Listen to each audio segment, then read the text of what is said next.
ही video clip पाहून तुम्हाला धक्का बसेल। आपली लहानगी मुलं अनोळखी व्यक्तींशी किती सहजपणे गप्पा मारतात ते पहा।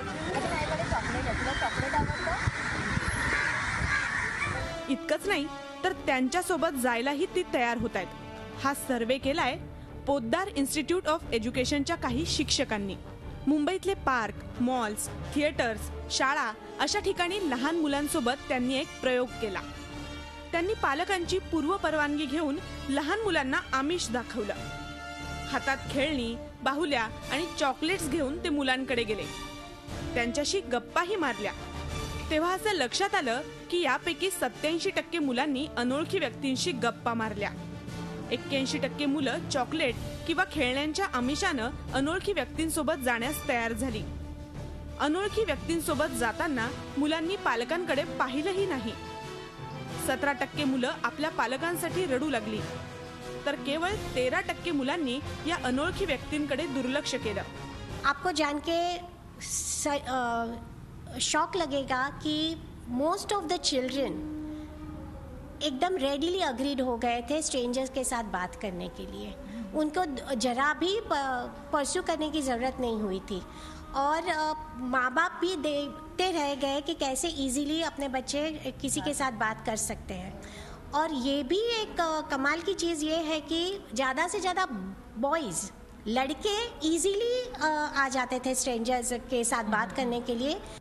अनोळखी व्यक्तींसोबत बोलायचं नाही, त्यांच्याकडून चॉकलेट घ्यायचं नाही अशा सूचना पालक सतत मुलांना देत असतात, पण तरीही ती आमिषांना बळी पडतातच।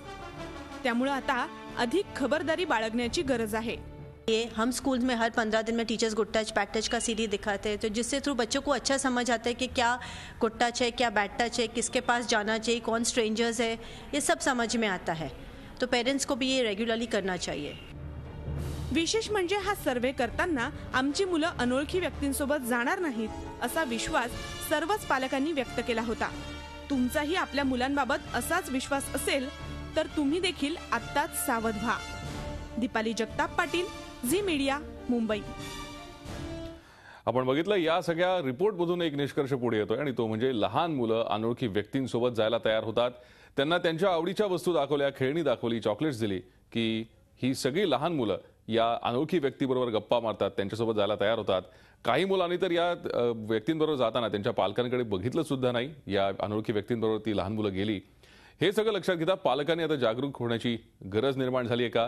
पालकांनी आपल्या लहान मुलांना वारंवार हे सांगायला हवं का की अनोळखी व्यक्तीकडून कोणतीही वस्तू स्वीकारू नका, त्यांच्याशी फार बोलू नका? या सगळ्या गोष्टी आता पुढे येत आहेत।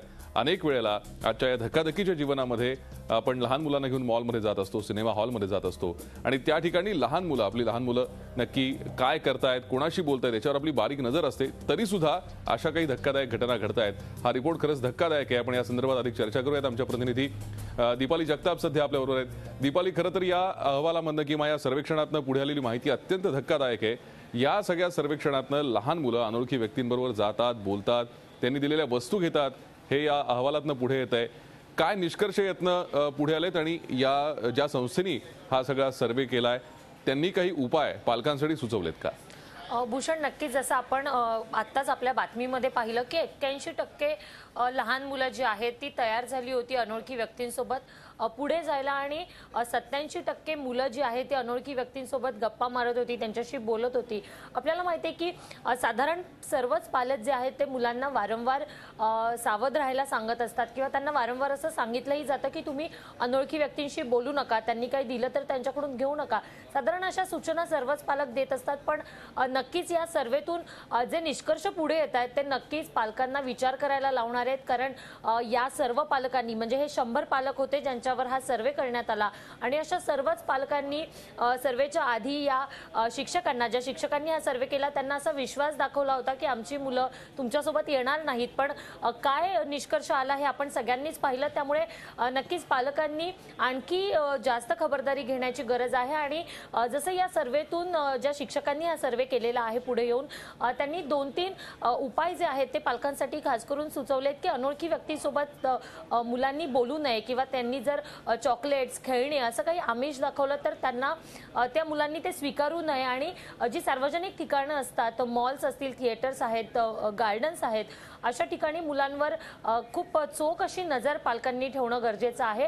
आणि दुसरी महत्त्वाची म्हणजे अशा ठिकाणी जिथे मुलं आनंदाने खेळत असतात, अशा वेळी मुलांचा जो मूड असतो त्यांचा खेळण्यामध्ये ते गुंतलेली असतात, त्यामुळे ते आनंदी असतात आणि अशा आनंदी वातावरणात किंवा ते जेव्हा आनंदी असतात तेव्हा कोणीही लहान मुलांच्या या निरागसतेचा फायदा घेऊ शकतं आणि अशाच वेळेला मुलं जी आहेत ती सहजपणे अशा व्यक्तींना बळी पडू शकतात। म्हणून ही विशेष काळजी जी आहे ती पालकांनी घेणं गरजेचं आहे।